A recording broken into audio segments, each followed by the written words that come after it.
Assalamualaikum warahmatullahi wabarakatuh. Halo semuanya, selamat datang di Royan Auto Channel. Apa kabar semua? Semoga saya doakan semua yang nonton video ini dalam kondisi sehat walafiat. Amin, amin ya robbal alamin. Nah, di video kali ini saya mau membahas tentang fakta atau mitos yang ada di Nissan March saat ini. Nah, banyak orang-orang yang mengeluhkan unit yang satu ini. Dari mulai misalkan contoh BBM-nya boros, bla bla bla bla gitu ya. Nah, sekarang kita bahas satu persatu.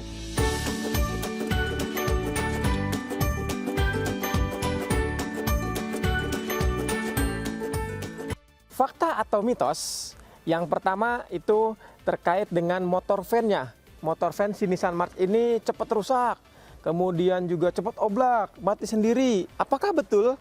Nah, saya menggunakan mobil ini mobil yang generasi terakhir, yaitu facelift yang ketiga tahun 2017.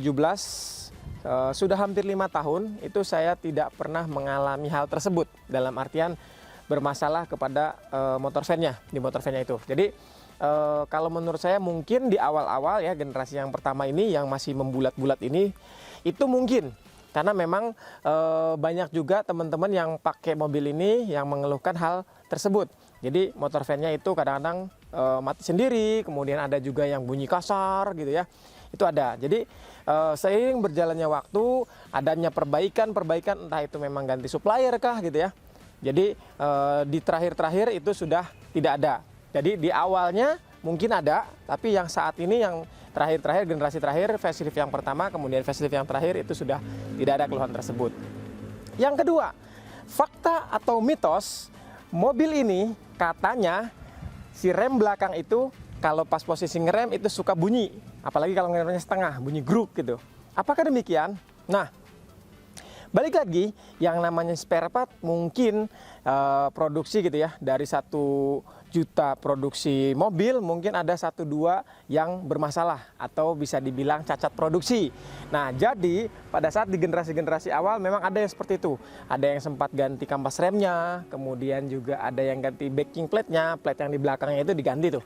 Nah, tapi pada saat yang facelift yang kedua, bahkan pada saat mobil ini sudah dijual cukup banyak di Indonesia, itu juga sudah berkurang keluhan yang muncul seperti itu. Fakta atau mitos yang ketiga adalah terkait dengan bearing roda. Apakah bearing roda mobil ini rentan kena atau rentan bunyi? Nah, saya pribadi menggunakan mobil ini selama 5 tahun untuk generasi yang ketiga. Nah, itu belum pernah ada kendala apapun itu. Entah itu bearing rodanya kasar, entah itu bunyi, entah itu apapun itu tidak ada. Nah, tapi teman-teman saya yang di generasi-generasi awal sempat tuh mengeluhkan seperti itu. Bahkan Datsun yang setelah Nissan March ini keluar, kemudian Datsun keluar di 2014. Nah, itu kan secara part bentuknya sama tuh antara bearing roda Nissan March dengan yang punya Datsun. Nah, itu juga sempat ada gunjing-gunjing yang mengatakan bahwa bearing rodanya itu cepat kena, seperti itu. Nah, yang keempat, fakta atau mitos bahwa mobil ini tidak kuat nanjak. Oke, kalau itu saya bisa katakan dengan yakin itu adalah mitos. Kenapa? Saya sudah menggunakan yang manual, itu saya coba nanjak dengan muatan penuh 5 orang, tanjakan cukup ekstrim, itu masih kuat nanjak, walaupun kita berhenti di tengah jalan gitu ya, pas nanjak. Ataupun yang matic, saya sudah coba juga muatan 5 orang penuh gitu ya, nanjak, ya walaupun memang kalau pakai yang matic tetap pakai gigi 1 juga. Jadi kita jangan berharap di D terus nanjak langsung ngegas gitu, enggak. Pakai yang gigi 1, tetap ngerayap, tetap kuat nanjak. Jadi bisa dibilang kalau tidak kuat nanjak itu hanya mitos. Yang kelima, fakta atau mitos, mobil ini boros banget. Nah, saya menggunakan sehari-hari yang tipe 1.2 manual.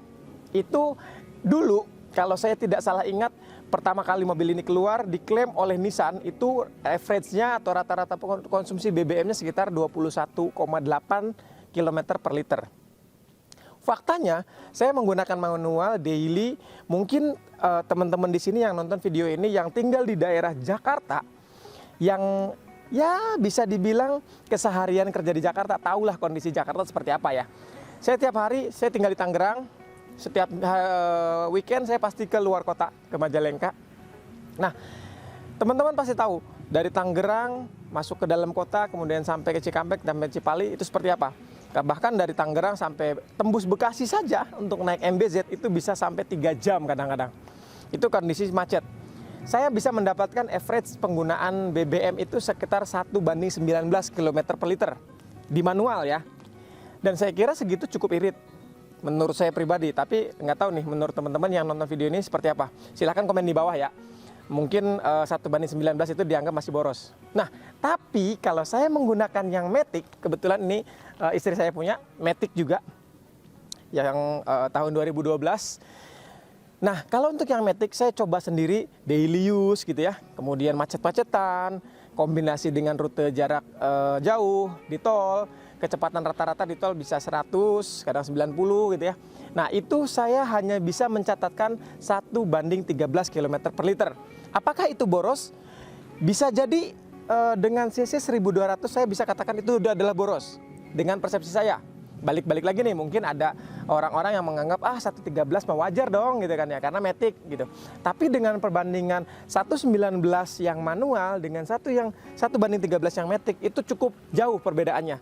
Tapi kalau misalkan yang Matic hanya 1:17, mungkin saya masih tolerir itu adalah irit. Tapi kalau 1:13 itu cukup boros.